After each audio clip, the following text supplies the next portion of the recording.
La Patagonia rebelde, 1921. Los peones rurales de Santa Cruz se levantan en huelga pidiendo mejoras de trabajo. Ganaban tan poco. Los estancieros ingleses le piden a Irigoyen que mande al ejército para reprimir. 1.500 peones rurales fusilados. Falcón Grande, don José Font, al ser fusilado gritó: "Así no se mata un criollo". Ahí están las tumbas masivas, pero el recuerdo queda para siempre. La Patagonia rebelde, la Patagonia rebelde, la Patagonia rebelde.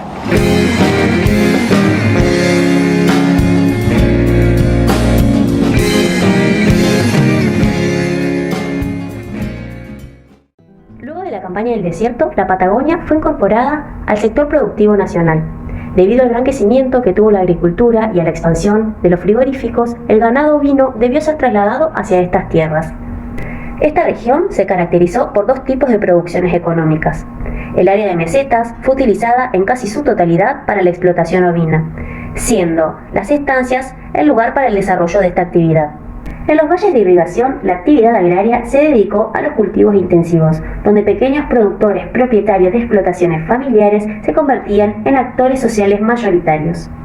La economía nacional, que se encontraba dominada por el modelo agroexportador, posibilitó que los grandes terratenientes y los pequeños chacareros se constituyeran como clases propietarias explotadoras de las tierras. La falta de mano de obra fue cubierta por inmigrantes que llegaron de Europa, y los capitales extranjeros posibilitaron el desarrollo económico de estas actividades. Diferentes actores sociales, como peones rurales, fiscaleros, carreros, bolicheros, estibadores y grandes comerciantes, formaban parte también de la sociedad de esta zona del país. En 1893, por una cifra millonaria, se concesionaron gran parte de las tierras fiscales del sur al gestor y prestamista alemán Adolfo Grünbein, quien vendió los mejores campos a capitales ingleses. Empresarios ganaderos en Islas Malvinas o en Punta Arenas, como Holiday, Scott, Roth, Wood, Waldron, Hamilton, Felton y Woodman, entre otros, muchos de ellos con campos en ambos lados de la cordillera. La inversión de capitales de origen inglés continuó incrementándose a buen ritmo, lo que permitió que se crearan empresas privadas y públicas, con sede en Londres, para la explotación de importantes estancias. La producción de lanas y carnes para la explotación marcaba la estacionalidad de los trabajos. Durante la primavera se iniciaba la esquila hasta el verano, y entre enero y junio se realizaba la faena de corderos para los frigoríficos. Las firmas Swift en Río Gallegos y San Julián y Armud en Puerto Santa Cruz concentran estas tareas en las costas atlánticas. En ese momento los sistemas de comunicación terrestres eran precarios, pero aún así favoreció la instalación de sectores de servicios importantes. Los almacenes de ramos generales eran los encargados de abastecer a toda la población, además de ser los encargados de compra y exportación de lana que producían las estancias. Para 1920 la mayoría de estos galpones pertenecían a grupos empresariales de José Méndez y Mauricio Brown, los cuales eran originarios de Punta Arenas. Ellos tenían una línea de cabotaje, la cual les permitió monopolizar el flete. En los valles del río de Neuquén y Limay comenzó a desplazarse la producción de alfalfa por la producción predominante del frutal. El importante desarrollo de la exportación ovina y el descubrimiento del petróleo en Comodoro Rivadavia ayudó al desarrollo de las sociedades del sur argentino. Una intensa actividad portuaria y una circulación importante de carros que comunicaban externa e internamente a la región. En cuanto a las estancias, estaban habitadas por los patrones y casas para los peones, las cuales generalmente estaban habitadas por hombres, porque los estancieros querían evitar la radicación de familias, con la intención de impedir la fijación de población más estables. El paso hacia Chile posibilitó mucho las prácticas sociales de los sectores inferiores de la sociedad. Esto explica el por qué las poblaciones del sur de Chile participaron de los conflictos rurales. Además, llegaron inmigrantes desde España con las ideologías predominantes en Europa. Con la llegada de Irigoyen al gobierno, estableció la llamada Ley Hogar, la cual quería impulsar que se construyan pequeños y medianos propietarios rurales. Pero por más que haya sido aprobada en 1917, los del Poder Ejecutivo no la quisieron implementar porque decían que las tierras iban a caer en manos de extranjeros. Los estancieros patagónicos resistieron la medida, que duró por un largo tiempo, lo que provocó que se elevara el costo de vida. La disminución de la demanda obligó a reducir los costos y acentuó la explotación de los peones rurales. Esto provocó el descontento de los trabajadores, quienes se manifestaron en un acto organizado por la Sociedad Obrera de Oficios Varios en septiembre de 1920. Dicha manifestación fue reprimida por el gobernador Edelmiro Correa Falcón, con tiroteos, allanamientos y prisioneros activistas. Estos últimos estaban vinculados con la FORA y se reconocían como partidarios de la Revolución Rusa y anarquistas. Frente a los trabajadores organizados, la patronal se aglutinó en diversas asociaciones, como la Sociedad Rural de Río Gallegos, la Liga del Comercio y de la Industria y la Liga Patriótica, quien conformó sus propias brigadas civiles armadas. Un fallo favorable para los obreros por parte del juez federal del territorio marcó el fin de la primera etapa del conflicto. Los trabajadores marítimos y los carreros de lana facilitaron el acercamiento entre la sociedad obrera y los representantes de los peones rurales, iniciando nuevamente los reclamos. 16 horas diarias de trabajo para los esquiladores y 12 horas para los obreros del frigorífico. Vivían confinados, sin calefacción, con temperaturas de 18 grados bajo cero, sin luz ni elementos de aseo, con pésima comida, sin atención sanitaria y con un uso generalizado de vales que servían como medio de pago, cheques a fecha y moneda chilena que debían cambiar por la Argentina con una pérdida considerable. Esos fueron sus argumentos. La sociedad obrera recorrió los campos con su propio periódico, explicando a los trabajadores la ventaja de la organización proletaria. Elevaron un petitorio exigiendo la eliminación del pago de las comidas por parte de los peones y de los esquiladores, así como también el de las herramientas rotas durante la esquila. El mismo fue rechazado pese a los reclamos, provocando una huelga y la paralización de las actividades. Los estancieros comenzaron a desalojar a los huelguistas, quienes sobrevivieron en rudimentarios campamentos, requisando caballos y alimentos.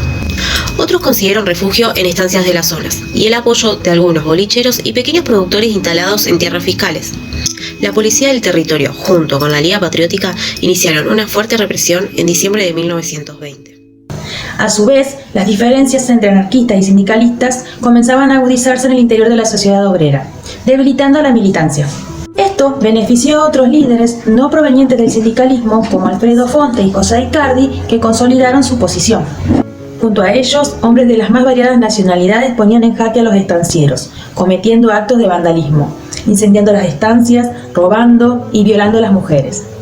Por pedido de las autoridades provinciales, terratenientes, estancieros y capitalistas de la región, el gobierno nacional envió al teniente coronel Héctor Varela y al capitán Elvio Amaya para intentar resolver la situación.